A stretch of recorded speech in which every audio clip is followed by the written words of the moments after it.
नमस्कार दोस्तों, कैसे हो आप सब। उम्मीद करता हूँ सब ठीक होंगे, स्वस्थ होंगे, पढ़ाई आपकी अच्छे से चल रही होगी। तो स्वागत है आपका थिंकर्स आईएएस के यूट्यूब चैनल पर। तो चलिए शुरू करते हैं, चलते हैं हमारे आज के डिस्कशन की ओर। सबसे पहले बात कर लेते हैं हम क्या चीज़ डिस्कस कर रहे थे। हम डिस्कस कर रहे थे एनसीईआरटी क्लास 6 ज्योग्राफी। ये जो हमारी एनसीईआरटी की सीरीज है, इसमें अभी तक हमने 5 चैप्टर है, 5 अध्याय है, वो कंप्लीट कर लिए हैं। 6 अध्याय चल रहा था हमारा। इसका जो पहला पार्ट है वो हमने कल डिस्कस किया था। ये इसका सेकंड पार्ट है। जो हमारा 6वां अध्याय है, इसका जो पहला पार्ट था वो हमने कल डिस्कस किया था। ये सेकंड अध्याय है। मेरा एक आपसे सवाल है, जो भी ये वीडियो देख रहा है, एक बार प्लीज़ आपसे रिक्वेस्ट है, अपना मीडियम किस मीडियम से आप तैयारी कर रहे हो, ठीक है, और कौन सा अटेम्प्ट है, कब आप एग्ज़ाम देने वाले हो, 26 में देने वाले हो, 7 में देने वाले हो, कब देने वाले हो, ये दोनों चीज़ें ज़रूर बताना। साथ में कहाँ से हो ये भी बता देना। मीडियम देख के मुझे पता चलेगा कि मेरे को किस मीडियम की और मतलब तैयारी करवानी है, कौन सी लैंग्वेज यूज़ करनी है, पीडीएफ किस लैंग्वेज में यूज़ करनी है।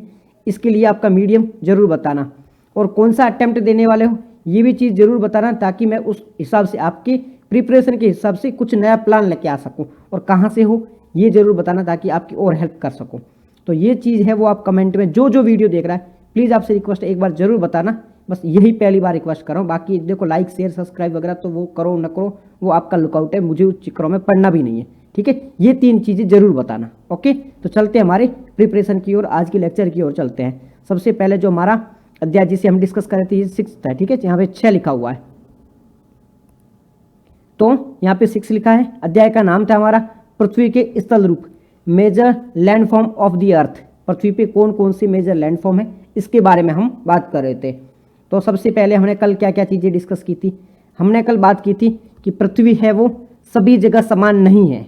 सभी जगह जो हमारी पृथ्वी है वो इक्वल नहीं है, ठीक है, अनइक्वल है। कहीं पे ऐसे है, कहीं पे समतल है, कहीं पे पठार है, कहीं पे गड्ढे बने हुए हैं। इस प्रकार से हमारी पृथ्वी बनी हुई है, और ये हमने कल बात की थी। फिर इसके बाद में हमने बात की थी कि ये पृथ्वी है वो ऐसी क्यों बनी हुई है, ठीक है। हम बात करते हैं इक्वल नहीं है, तो इक्वल क्यों नहीं, इसका कारण क्या है। तो इसका कारण है पृथ्वी का बनने का प्रक्रिया। पृथ्वी जिस प्रकार से बनी है, जिस प्रोसेस से बनी है, वो प्रोसेस इसके लिए रेस्पॉन्सिबल है। तो अब पृथ्वी के बनने की प्रोसेस क्या है, क्या चीज़ है जिसके वजह से पृथ्वी बनी है, तो इसके लिए अलग अलग हमने प्रोसेस देखे थे। एक हमने बात की थी आंतरिक प्रक्रिया के बारे में, इंटरनल प्रोसेस के बारे में हमने बात की थी। अभी ये इंटरनल प्रोसेस क्या होता है, आंतरिक प्रक्रिया क्या होती है। तब हमने देखा था कि हम जो शरीर में खाना खाते हैं, कोई मेडिसिन लेते हैं, कुछ भी वो चीज़ें करते हैं ना, तो वो हमारे अंदर की प्रोसेस हो गया, ठीक है, वो अंदर का प्रोसेस है। तो वो हमने कहा था जिसकी वजह से हमारी बॉडी पे इम्पैक्ट आता है, तो वो आंतरिक प्रक्रिया होती है। उसी प्रकार ये जो पृथ्वी है, ये हमारी अर्थ है, इसके अंदर भी कुछ प्रोसेस चलते रहते हैं। प्लेट टेक्टोनिक थ्योरी के बारे में हम आगे पढ़ेंगे। प्लेट जो ये पृथ्वी क्या है, ये प्लेटों में बटी हुई है। इस प्रकार ये प्लेट है। मैं एक मतलब इमेज में बता दूँ, ये पृथ्वी है ना, ये अलग अलग प्लेटों में ऐसे डिवाइडेड है, ये प्लेट्स है सारी।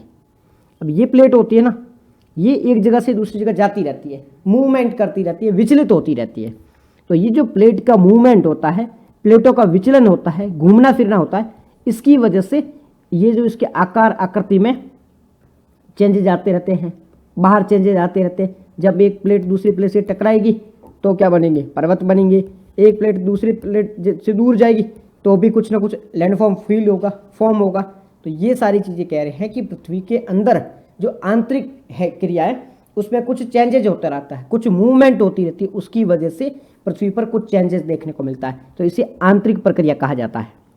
तो आंतरिक प्रोसेस आपको समझ में आ गया था। हमने कल बात की थी इसके बारे में, प्लेट टेक्टोनिक थ्योरी के बारे में बात की थी, ठीक है। उसके बाद में एक्सटर्नल प्रोसेस, बाह्य प्रक्रिया। एक्सटर्नल मतलब बाहरी, हम जिम करते हैं, बॉडी दिखती है, वो क्या होता है, एक्सटर्नल होता है। तो वैसे ही पृथ्वी के बाहर में भी कुछ प्रोसेस चलता है, ठीक है, तो उसे एक्सटर्नल कहा जाता है। फिर हमने बात की थी अपर्दन की, इरोजन की। इरोजन क्या होता है, इरोजन में हमने बोला था, देखो फिर से देख लो, ये है यहाँ से टूटना, कोई भी चट्टान है वो यहाँ से टूट रही है, टूटने को क्या कहा जाता है, अपक्षय। क्या कहा जाता है, अपक्षय। वेदरिंग कहा जाता है, वेदरिंग, ठीक है। वेदरिंग मतलब टूटना, वहीं से टूट रही है, फिर टूट के ऐसे बहती हुई जा रही है, इसे क्या कहा जा रहा है, इसे अपर्दन, इसे इरोजन कहा जा रहा है,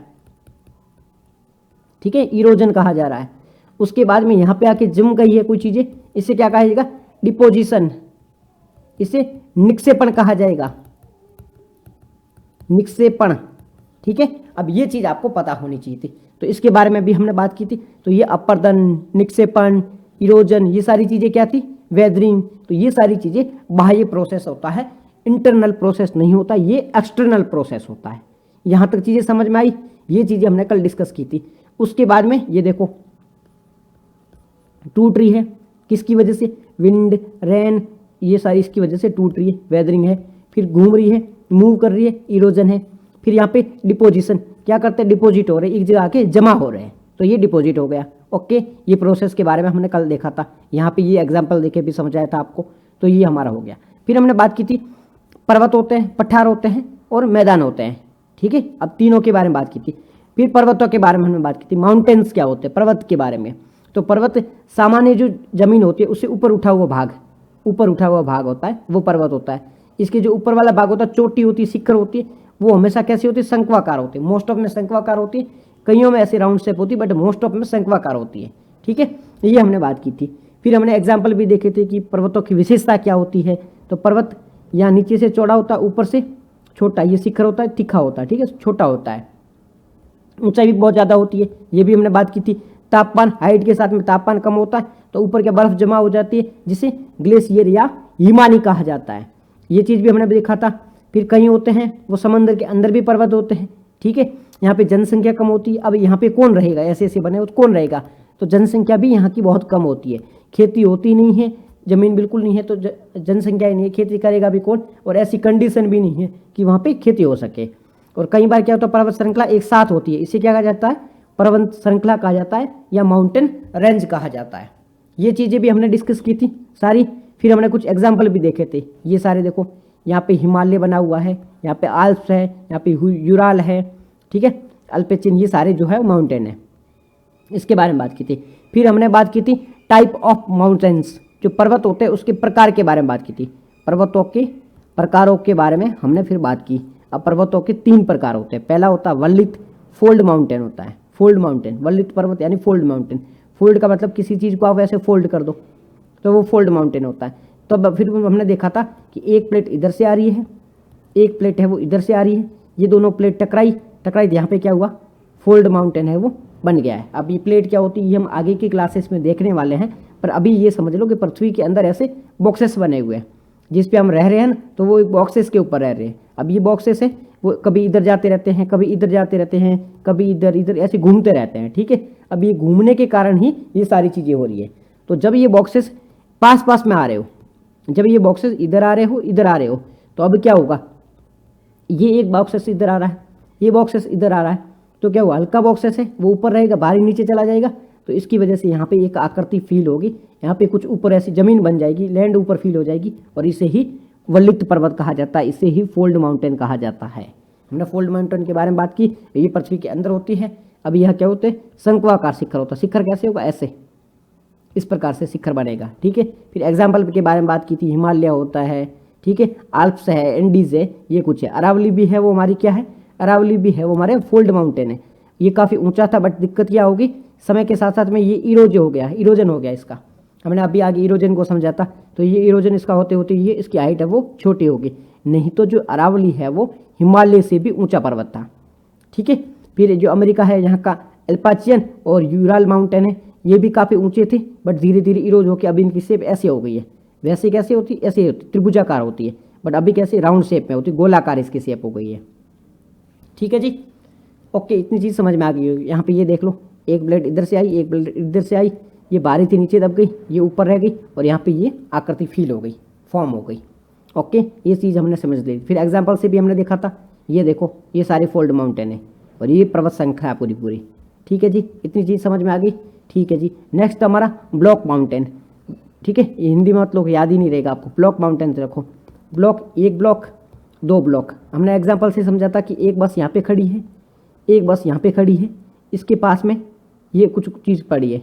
अब क्या हुआ? ये बस दूर दूर चली गई, तो ये चीज़ नीचे आ गई, नीचे आ गई। अभी ये क्या हुआ? एक यहाँ पे हो गई, एक यहाँ पे हो गई, एक यहाँ पे हो गई, चीज़ तीनों पास पास में हो गई। अब क्या हुआ? ये दोनों ऊपर हैं, और ये बीच वाला नीचे है, तो ये नीचे है, जिससे क्या कहा जाएगा, नीचे वाला भाग दबा हुआ है, घाटी होगी, ये दोनों क्या हुआ, पर्वत हो गई, तो ये ब्लॉक माउंटेन है।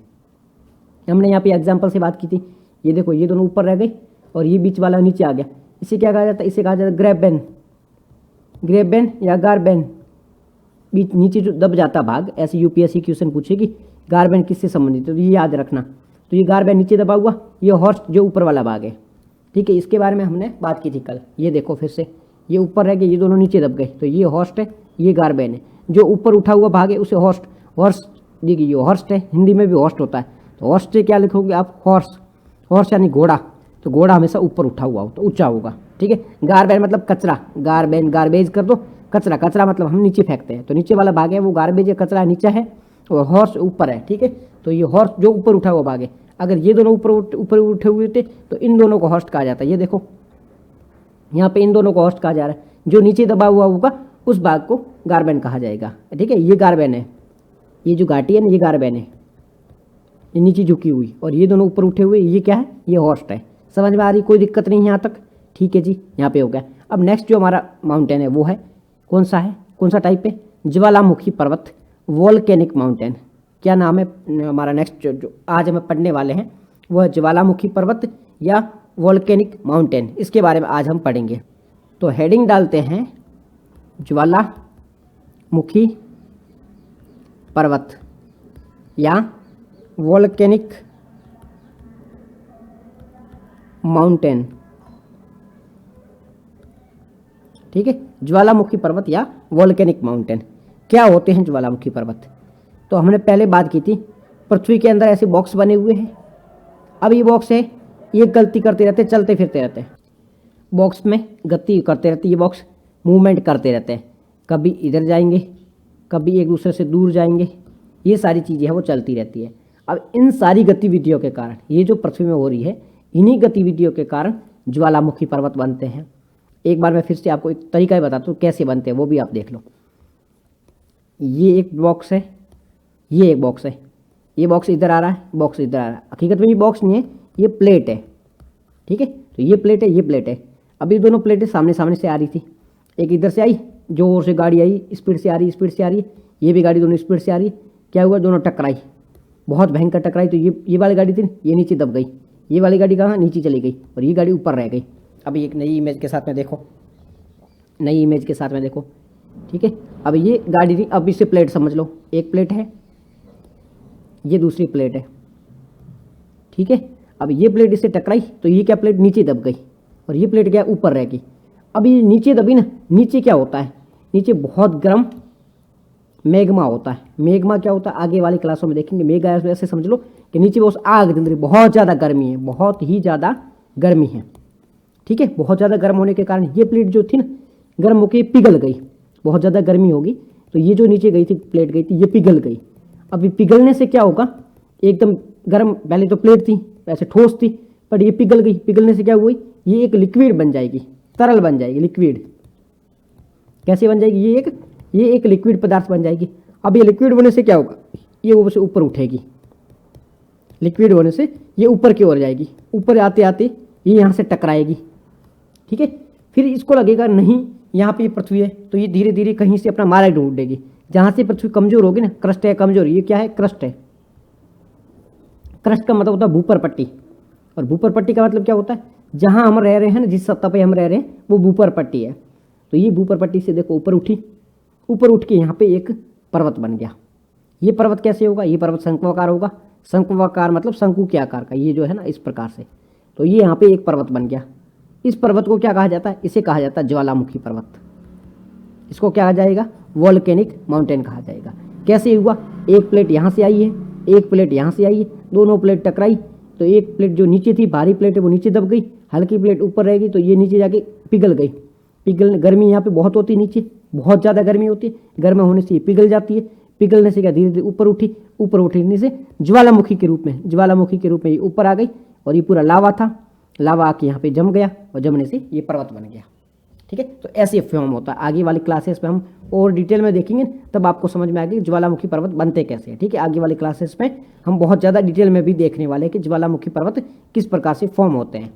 अब ये देख लो, यहाँ नीचे प्लेट होगी, टकराई होगी, ये ऊपर आई होगी, तो इस प्रकार से ये पर्वत बन गया। ये देखो आग के रूप में आ रहा है। आग क्यों? कि बहुत ज़्यादा नीचे गर्मी है, तो गर्म होकर पूरा पिघल गया था, तो गर्मी ही बाहर फूटी, पूरी जो अंदर की गर्मी थी वो बाहर निकल आई।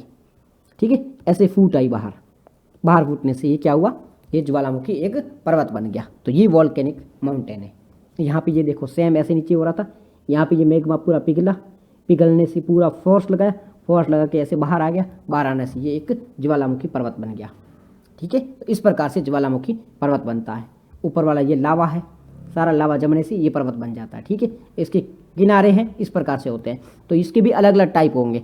जब आगे वाली एडवांस क्लासेस में पढ़ेंगे तब हम देखेंगे कि ये जो ज्वालामुखी पर्वत होते हैं इसके भी अलग अलग टाइप होते हैं। कोई शंक्वाकार होते हैं जिसमें लेयर्स होती है, तो अलग अलग टाइप के ये जो है वो उनको भी डिटेल में पढ़ने वाले। इस क्लास में अभी ये चीज़ ध्यान रखो कि ज्वालामुखी पर्वत बनता कैसे है। ठीक है, ज्वालामुखी पर्वत होता क्या है। तो ये ज्वालामुखी पर्वत के बारे में इतनी इन्फॉर्मेशन थी। एग्जाम्पल कौन कौन से हैं? माउंट किलिमंजारो, याद रखना। माउंट किलिमंजारो कहाँ पर है? अफ्रीका में। माउंट किलिमंजारो कहाँ पर है? अफ्रीका में है। और ये किस प्रकार का पर्वत है? तो ये एक ज्वालामुखी पर्वत है। तो आपको अगर कोई पूछ ले हिमालय किस प्रकार का क्यों पर्वत है, हिमालय के बारे में बताओ, हिमालय किस प्रकार का पर्वत है, हिमालय का टाइप बताओ, हिमालय किस प्रकार का पर्वत है, इसके बारे में बताओ। आप बताओ, क्या हिमालय फोल्ड माउंटेन है, क्या हिमालय ब्लॉक माउंटेन है, क्या हिमालय है वो वोल्केनिक माउंटेन है? तीनों में बताओ।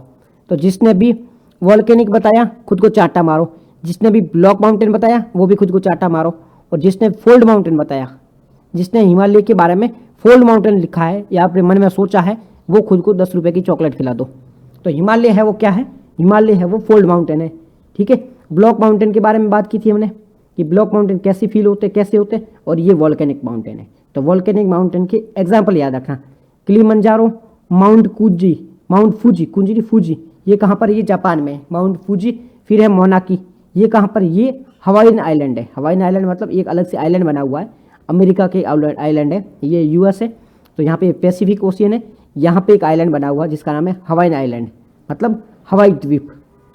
यहाँ पे हवाई द्वीप है ना, यहीं पे ये बना हुआ ज्वालामुखी पर्वत, जिसका नाम क्या है? मानाकी पर्वत है। ठीक है, मानाकी पर्वत कहो या मानाकी माउंटेन कहो, कुछ भी कह सकते हो। ये जो पर्वत है ना, ये समंदर के अंदर है। यहाँ पे पैसिफिक ओशियन है, तो ये समंदर के अंदर बना हुआ, ऊपर पानी है। ठीक है पर्वत बट समंदर के अंदर है। ठीक है, तो ये याद रखना। इसकी हाइट कितनी है? इसकी हाइट है 10,000 मीटर, मतलब ये हिमालय से भी ऊपर है।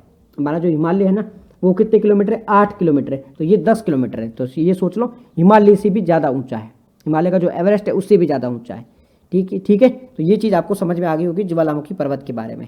नेक्स्ट हम बात कर लेते हैं पर्वत होते हैं उसका इंपॉर्टेंस क्या है, सिग्निफिकेंस क्या है, महत्व क्या है। ये आपको समझ में आ गया होगा, ये चीज़ें क्या है, कैसे फॉर्म हो रही है, सारी चीज़ें आपको समझ में आ गई आसानी से। अब हम बात करते हैं पर्वतों के महत्व के बारे में। ये जो पर्वत होते हैं इसका सिग्निफिकेंस क्या है, इसकी महत्व क्या है, क्यों ये उपयोगी है। तो देखो पर्वतों के महत्व के बारे में बात करें। महत्व का मतलब होता है सिग्निफिकेंस। सिग्निफिकेंस का मतलब होता है पर्वत हमारे काम के क्या है, क्यों ये पर्वत होते हैं। तो अब साइड में छोड़ो, आपको कुछ भी नहीं पता है, बट फिर भी आप एक चीज़ का आंसर देने की कोशिश करो कि पर्वत आपकी लाइफ में कहाँ कहाँ काम आते हैं। आपको पर्वत देख के क्या लगता है, मतलब सोच के बताओ कि पर्वत क्यों होने चाहिए। आपको पर्वत देख के क्या लगता है, आपका मन करता है, क्या चीज़ सोचते हो आप, वो चीज़ बताओ। तो पहला मन में आएगा आपके यार के घूमने जाने का मन करता है। पर्वत देखते हैं तो हमारा मन करता है कि पर्वतों पे घूमने चलते हैं, ये मन में आया होगा ना घूमने जाने का।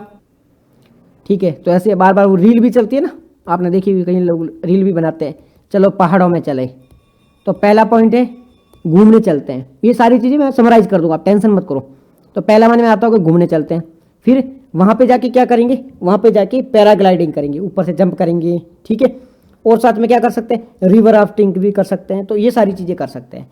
तो पर्वत देख के घूमने का मन हुआ, ओके, पहली चीज़ हमारी क्लियर हो गई कि वहाँ पे पर्यटन के लिए। तो पर्वत क्यों महत्वपूर्ण है, तो पहला पॉइंट है पर्यटन के लिए, टूरिज्म के लिए पर्वत है वो महत्वपूर्ण है। दूसरा पॉइंट देखो, दूसरा पॉइंट क्या होता है, दूसरा पर्वत क्यों इंपॉर्टेंट है, पर्वत क्यों महत्वपूर्ण है। तो दूसरा पॉइंट क्या आएगा, पर्यटन के बाद में क्या आएगा, ये पर्यटन आप पहले नहीं लिखोगे। अगर देखो मेंस में वैसे ऐसा क्वेश्चन आएगा नहीं कि पर्यटन क्यों महत्वपूर्ण है, फिर भी आपकी इन्फॉर्मेशन के लिए बता रहा हूँ। बाकी यूपीएससी मेंस में कभी ऐसा क्वेश्चन नहीं पूछा जाएगा कि ये जो पहाड़ है, पर्वत है, इसका महत्व बताओ, इतना भी इजी नहीं होता है।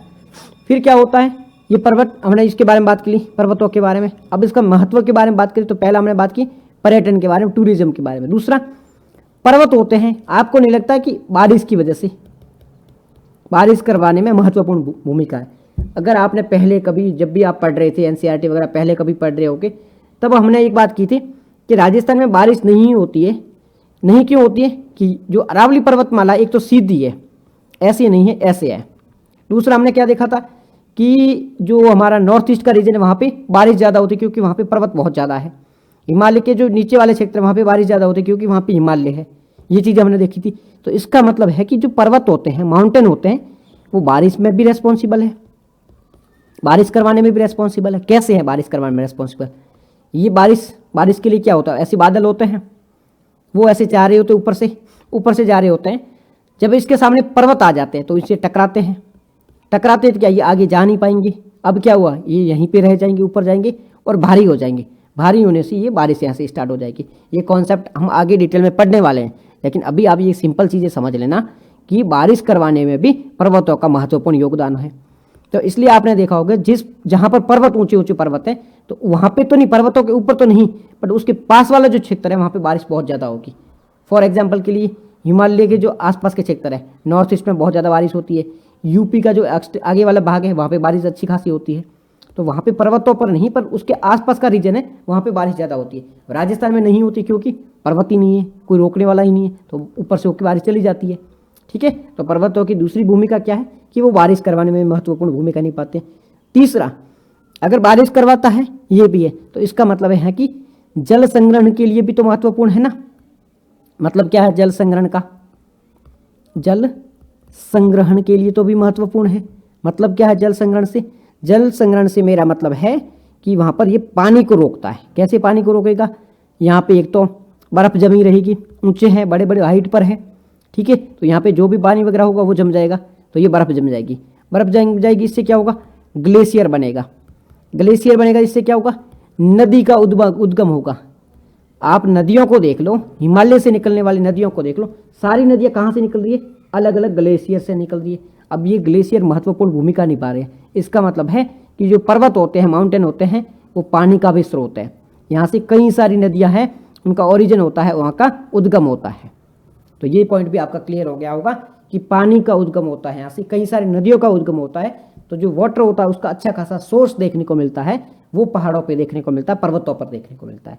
कई सारी लेक होती है, वो यहीं पे बनी होती है, ठीक है, जो हमारी हिमालय में भी है ना, राकसताल लेक है, मानसरोवर लेक है, तो वो कई सारी लेक है, वो पहाड़ों पर ही बनी हुई है। ग्लेशियर है, जैसे गंगा नदी कहाँ से होती है? गंगोत्री से। यमुनोत्री से, तो वो कहाँ पर है? वो भी तो पहाड़ों पे बने हुए ना, तो वहाँ पे भी महत्वपूर्ण भूमिका निभाती है।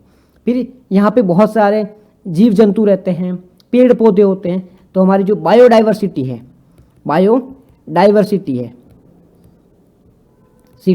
जैव विविधता है, हमारी जैव विविधता, उसमें भी ये जो पर्वत है वो महत्वपूर्ण भूमिका निभाते हैं। जैव विविधता क्या होती है, ये भी चीज़ समझ लो। जैव विविधता, एक बार यहाँ पे लिखो। जैव से आप नहीं समझते कि जैव का मतलब होता है जीव, जैव का मतलब जीवित तो हुआ ना। विविधता का मतलब क्या होता है? डाइवर्सिटी। डाइवर्सिटी मतलब अलग अलग। जैसे हम कहते हैं ना, हमारा भारत बहुत बड़ा डाइवर्स कंट्री है, अलग अलग जाति के, अलग अलग धर्म के लोग रहते हैं। तो जैव का मतलब होता है जीव, विविधता का मतलब होता है डिफरेंट, अलग अलग। इसका मतलब ये तो नहीं ना कहीं अलग अलग प्रकार के जीव रहते हैं, अलग अलग प्रकार के जीव रहते हैं। तो हाँ, यही मतलब है जैव विविधता का। सिंपल सा मतलब है कि यहाँ पे अलग अलग प्रकार के जीव जंतु रहते हैं, ठीक है, तो वो जैव विविधता कहलाता है। तो पहाड़ों के आसपास में बहुत बड़ी संख्या में जैव विविधता देखने को मिलती है, अलग अलग प्रकार के जीव जंतु यहाँ पे निवास करते हैं। ये कॉन्सेप्ट आपका क्लियर हो गया। तो यहाँ पे पर्यटन के लिए महत्वपूर्ण है, वनस्पतियों के लिए, जीव जंतुओं के लिए महत्वपूर्ण है, कई सारी नदियों का स्रोत है, कई सारी नदियों का उद्गम है, वो यहीं से होता है। तो ये पर्वत है, इस प्रकार से हमारे लिए महत्वपूर्ण हो जाते हैं।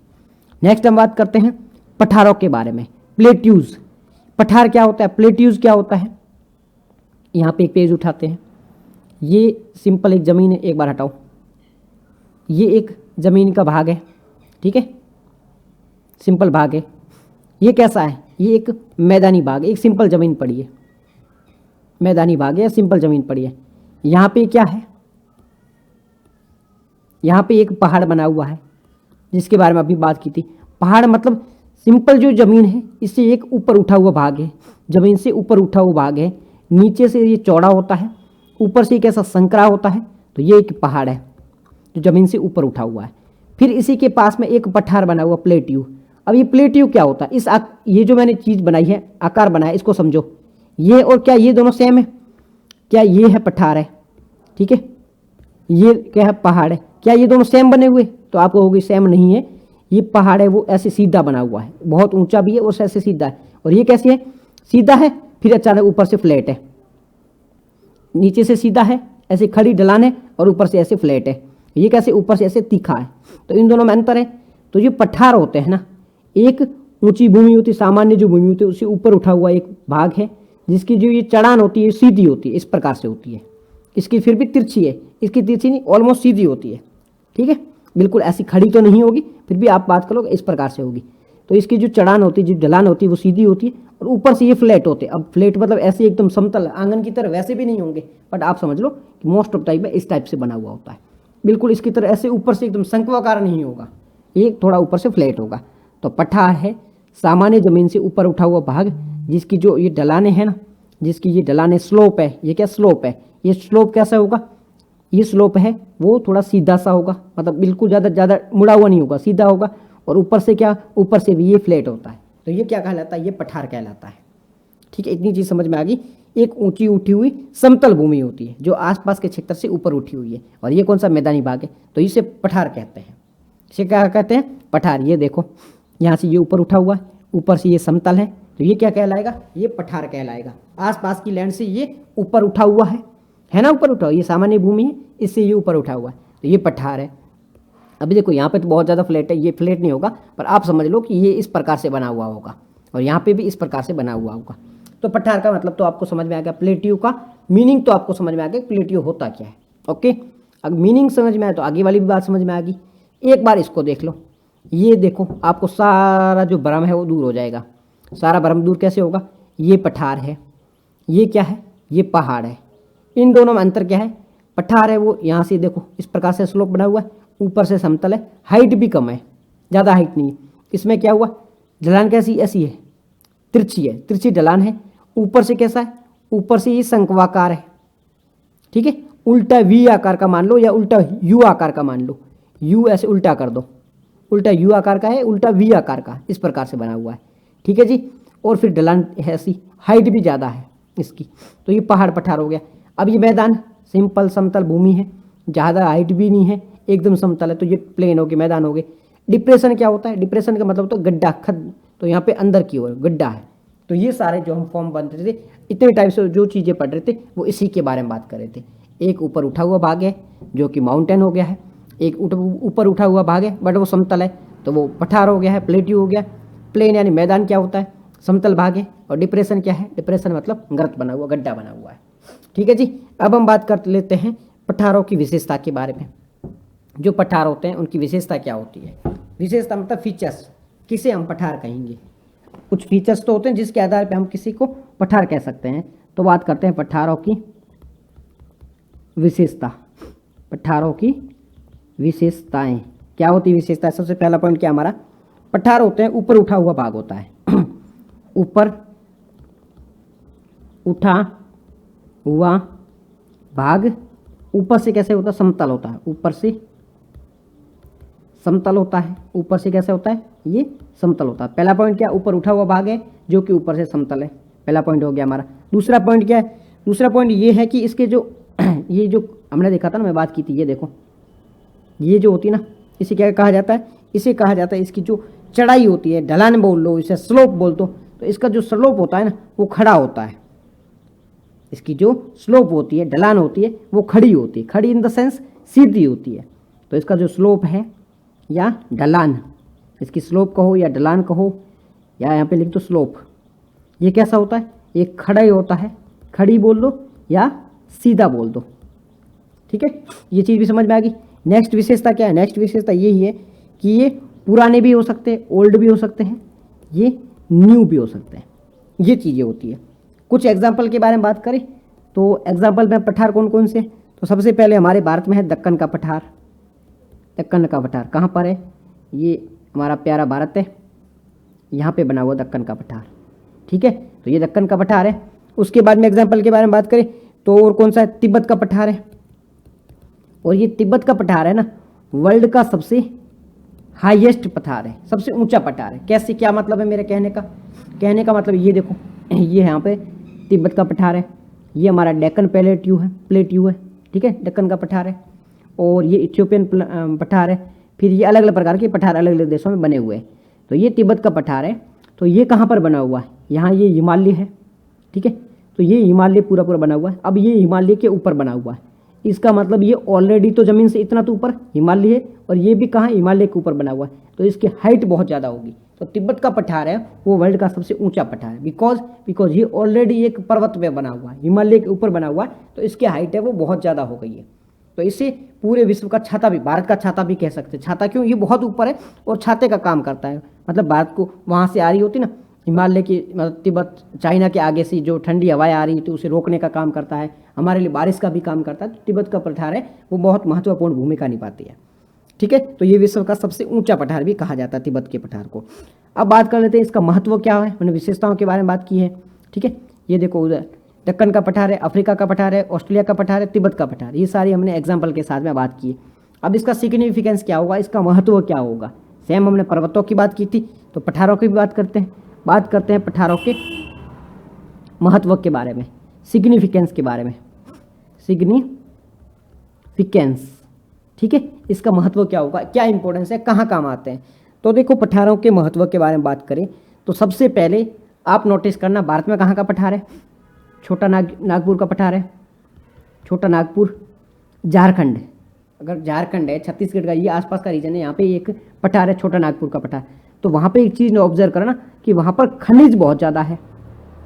खनिज बहुत ज़्यादा मतलब, खनिज ज़्यादा है मतलब यहाँ पे मिनरल्स बहुत ज़्यादा है। मिनरल्स आपने देखा होगा कि झारखंड छत्तीसगढ़ के आसपास का रीजन है ना, यहाँ पे बहुत ज़्यादा मिनरल्स देखने को मिलता है। यहाँ पे कोयला बहुत ज़्यादा है। अगर कोई छत्तीसगढ़ झारखंड वगैरह से है तो वो चीज़ बताओ कि यहाँ पे कोयला बहुत ज़्यादा होगा, यहाँ पे लोहा बहुत ज़्यादा होगा। लोहा आपका जो ये छत्तीसगढ़ झारखंड का रीजन है, यहाँ पे लोहा बहुत ज़्यादा होगा। मैग्नीज की खानें होगी। तो ये जो है ना, ये रीजन इन रीजन के आसपास में देखने को मिलता है। जो छत्तीसगढ़ झारखंड का रीजन है, जहाँ पे छोटा नागपुर का पठार है, वहाँ पे ये सारी चीज़ें हैं, वो बहुत ज़्यादा चीज़ें देखने को मिलती हैं यहाँ पे, ठीक है।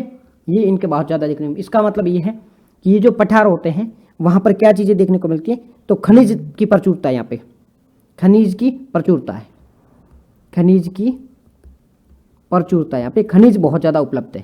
पहला पॉइंट क्लियर हो गया आपका कि यहाँ पे खनिज की प्रचुरता, यहाँ पे खनिज बहुत ज़्यादा देखने को मिलता है। दूसरा पॉइंट क्या है, यहाँ पे एक पठार है, कहाँ है? अफ्रीका में। अफ्रीका में एक पठार है, ठीक है। वहाँ पे क्या है? सोना बहुत ज़्यादा देखने को मिलता है। तो गोल्ड की भी प्रचुरता है, तो गोल्ड भी एक प्रकार का खनिज हो गया, तो सोने की भी वहाँ प्रचुरता देखने को मिलती है। इसका मतलब है कि जहाँ भी पठार होते हैं ना, वहाँ पे मिनरल्स बहुत ज़्यादा होते हैं। पठार कैसे बनते हैं? पठार वही लावा वगैरह से तो बनते हैं। तो अगर इनका फॉर्म है बहुत लंबे टाइम से होता है, तो यहाँ पे मिनरल्स बहुत ज़्यादा देखने को मिलते हैं। लावा वगैरह उनसे बनते हैं। तो यहाँ पे कोयला है, सोना है, मैग्नीज है, ठीक है, लोहा है, इस्पात है, ये सारी चीज़ें बहुत बड़ी मात्रा में देखने को मिलती है, ठीक है जी, याद रहेगा यहाँ पे। ओके, फिर बात करते हैं कुछ एनसीईआरटी में फैक्ट दिए हुए हैं। कुछ एनसीईआरटी में ऐसे जहरीले तथ्य फैक्ट दिए हुए हैं जो किसी एग्जाम में, यूपीएससी नहीं पूछे तो किसी और स्टेट पीसीएस में पूछे जा सकते हैं। क्या है ये फैक्ट है? सबसे पहला फैक्ट है, जहाँ छोटा नागपुर पठार के बारे में बात कर रहे हैं, ठीक है, वहाँ से एक रिवर निकलती है। क्या, कौन सी रिवर है? रिवर का नाम है स्वर्ण रेखा। कौन सी रिवर है? स्वर्ण रेखा। इस रिवर के आसपास में कोई रहता है तो कमेंट करो। स्वर्ण रेखा है। ये स्वर्ण रेखा नदी कहाँ से निकलती है? छोटा नागपुर के आसपास के पठार से निकल रही है। अब ये जो स्वर्ण रेखा नदी है, यहाँ पे एक जलप्रपात मतलब कि वाटरफॉल है। यहाँ पे एक वाटरफॉल बना हुआ है, यहाँ पे एक जलप्रपात बना हुआ है। अब ये वाटरफॉल क्या होता है भाई? जलप्रपात क्या होता है? ये देखो, ये ऐसे रिवर आ रही है, यहाँ पे एक पहाड़ आ गया है, ठीक है। अब रिवर यहाँ पे आ रही थी, यहाँ से पानी रिवर का नीचे गिरा। ये जो नीचे गिर रहा है, ये क्या हुआ?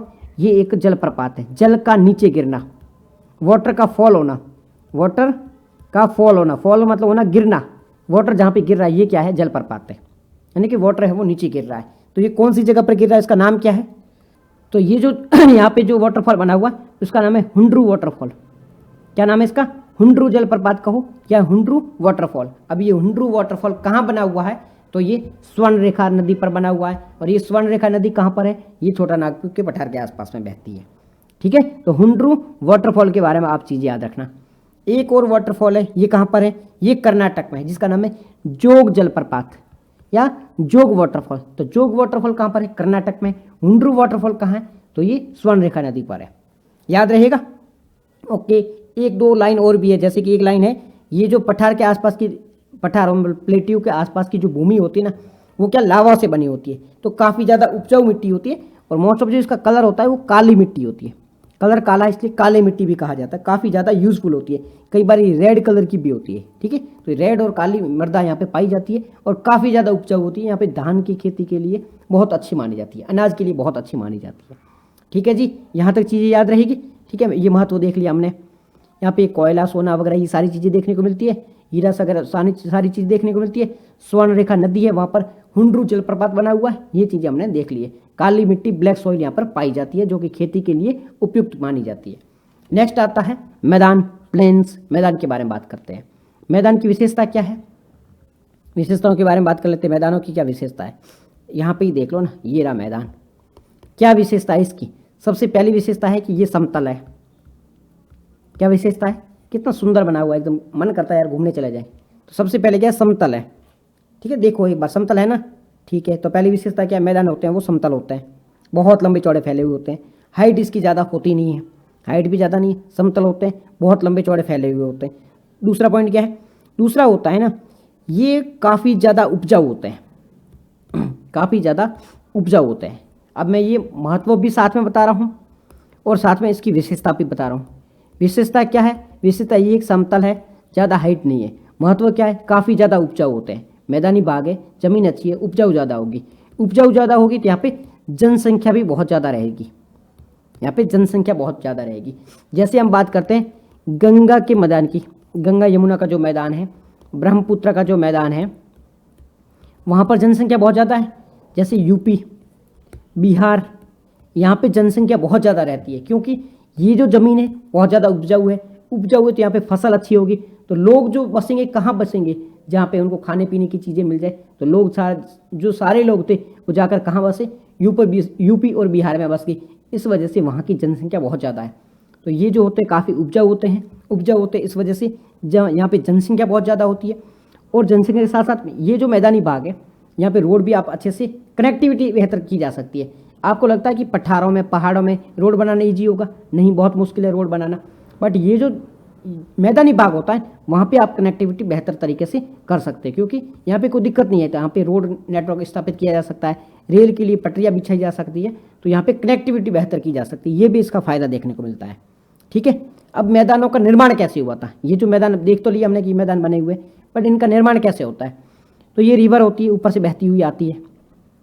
यहाँ पे पहाड़ थे, इनको इन्होंने तोड़ा तो क्या हुआ, अपक्षय हो गया। ठीक है, वेदरिंग हो गई। फिर ये अपर्दन हुआ, अपर्दन, नदी अपने साथ में कंकड़ पत्थरों को लेके आ रही, ऐसे कंकड़ पत्थर आगे आ रहे, यहाँ के आके जमा हो गए। इसे क्या कहा गया, हमने देखा, इसे निक्षेपण कहा गया, डिपोजिशन कहा गया। अब यहाँ पे आके जमा हो गए ना, तो यहाँ पे प्लेन बन गया, मैदान बन गया। तो नदी अपने साथ में काफ़ी ज़्यादा चीज़ों को लेके आई थी। तो इसमें क्या हुआ, इसमें जो ये चीज़ें लेके आई थी, ये काफ़ी अच्छी भूमि को, ज़मीन को लेके आई थी। कंकड़ पत्थर थे भी वो अच्छी क्वालिटी के थे। तो यहाँ पे ये जमा हो गए ना, तो ये उपजाऊ होंगे, क्योंकि ये अपने साथ में काफ़ी ज़्यादा पोषक तत्वों को लेके आके यहाँ पे जमा कर दिए।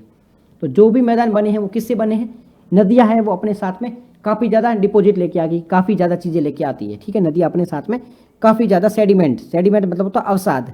ठीक है, बालू है, गाद है, मिट्टी है, इनको बहा के लाती है, वो एक जगह जाके जमा हो जाती है। जमा होने से मैदानों का निर्माण होता है। तो कोई आपको कहे कि मैदान है, प्लेन्स है, उनका फॉर्मेशन कैसे हुआ है, तो नदियाँ जब ऊपर से आ रही होती है तो अपने साथ में काफ़ी ज़्यादा सेडिमेंट का मतलब होता है अवसाद मतलब क्या होता है, बालू है, मिट्टी है, जो कंकड़ है, इन सबको लेके आती है। एक जगह के याद में धीरे धीरे क्या होता है, ऊपर से तो इसकी स्पीड ज़्यादा होगी तो ये साथ में लाएगी, यहाँ पे स्पीड इनकी कम हो जाएगी, तो ये कंकड़ पत्थर भी यहीं पे रह जाएंगे, जमा हो जाएंगे। जमा हो जाने से मैदानों का निर्माण होता है। तो इस प्रकार से मैदानों का निर्माण हो जाता है। कौन कौन से मैदान है? गंगा का मैदान है, गंगा ब्रह्मपुत्र का जो मैदान है भारत बांग्लादेश में, नेपाल में, ये सबसे उपजाऊ मैदानों में से एक है, बहुत ज़्यादा उपजाऊ मैदान है। चाइना में कौन सा है? यांगत्जे एक रिवर है, वहाँ पर जो मैदान है काफ़ी बड़ा मैदान है, वो भी काफ़ी उपजाऊ है। बेनिफिट क्या होते हैं? उपजाऊ बहुत ज़्यादा होते हैं, जनसंख्या बहुत ज़्यादा होती है, यहाँ पे सड़कें घर बनाना आसान होता है। ठीक है, ये सारे बेनिफिट देखने को मिलते हैं। ठीक है, यहाँ तक चीज़ें क्लियर हो गई होगी आपकी। तो बस यहाँ का ये पॉइंट था। लास्ट में कुछ और एनसीईआरटी में देखिए फैक्ट दिए हुए हैं। क्या फैक्ट है? स्थल रूप और लोग, लैंड फॉर्म और पीपल, भू आकृतियों के अनुसार लोग अलग अलग जीवन जीते हैं। जैसे कि पर्वतीय भाग है, वहाँ पे लोग अलग जीवन जीवेंगे। जैसे यहाँ पे ठंड है, लद्दाख वगैरह आसपास का रीजन है, तो वहाँ पे लोगों का जीवन अलग होगा। वहाँ पे जो फसल उगाई जाएगी वो अलग होगी, आबादी यहाँ पे कम होगी, कठिन परिस्थितियाँ होगी, सर्दियाँ ज़्यादा पड़ेगी। फिर एक हमने देखा कि पठारी भाग होता, वहाँ के लोग अलग होंगे, महाराष्ट्र वगैरह के आसपास के रीजन है वहाँ लोग अलग होंगे। फिर बात करते हैं मैदानी भाग है, वहाँ पे जीवन सरल होगा, आबादी अधिक होगी, कृषि बेहतर होगी, तो वो भी अलग चीज़ें देखने को मिली है। अब जो अंदर गतिविधियाँ होती है, पृथ्वी के अंदर गतिविधियाँ होती है, कहीं विचलन वगैरह होती है, इसके कारण क्या होता है? मतलब पृथ्वी एक जो हमने बात की थी, प्लेट एक जगह से दूसरी जगह जाती है, तो इसका क्या प्रभाव देखने को मिलता है? तो भूकंप आते हैं, ज्वालामुखी है, तूफान है, ये सारी चीज़ें देखने को मिलती है। किसकी वजह से? जो पृथ्वी के अंदर गतिविधियाँ होती हैं, अर्थ के अंदर जो गतिविधियाँ होती हैं उसके कारण। तो बस आज का हमारा ये चैप्टर है, ये कंप्लीट हो गया है। कल एक नए चैप्टर के साथ में हम मिलेंगे। तो आप है कुछ क्वेश्चन का जवाब जरूर देना। क्या क्वेश्चन है? पहला क्वेश्चन, हिमालय किस प्रकार का पर्वत है? आपको टाइप बताना है, हिमालय किस प्रकार का पर्वत है। क्या ये ब्लॉक माउंटेन है? क्या ये ब्लॉक माउंटेन है? क्या ये फोल्ड माउंटेन है? क्या ये वोल्केनिक माउंटेन है? पहला क्वेश्चन है। दूसरा क्वेश्चन है, कहीं लिख लेना भाई सब, जवाब जरूर दिया करो, कोशिश किया करो, नहीं तो आपको नहीं बैठने वाला है काम। समझ भारत लिखो, कमेंट में नहीं कर सकते, कॉपी में लिखो, कहीं ना कहीं कुछ ना कुछ तो जरूर करो। ठीक है। दूसरा बताना, पर्वतों का महत्व क्या होता है? इस पर 3 लाइन लिख के आना, पर्वतों का महत्व क्या होता है, ये लिख के आना। फिर पठारों का महत्व क्या होता है, इस पे भी 3 लाइन लिखो। फिर एक और चीज़ लिखना चौथे में कि पर्वत होते हैं उसकी विशेषता बताओ, पर्वतों की विशेषता बताओ, इस पे भी 3 लाइन लिख सकते हो। फिर 5वें में हुंड्रू जलप्रपात या वाटरफॉल कौन सी रिवर पे बना हुआ है? तो ये 4-5 क्वेश्चन है, इसका जवाब जरूर देना, लिखने की कोशिश करना। तो आज का लेक्चर वो यहीं खत्म होता है। कल मिलते हैं नए एक लेक्चर के साथ में। तब तक के लिए आप सभी अपना ध्यान रखना। जय हिंद, जय भारत।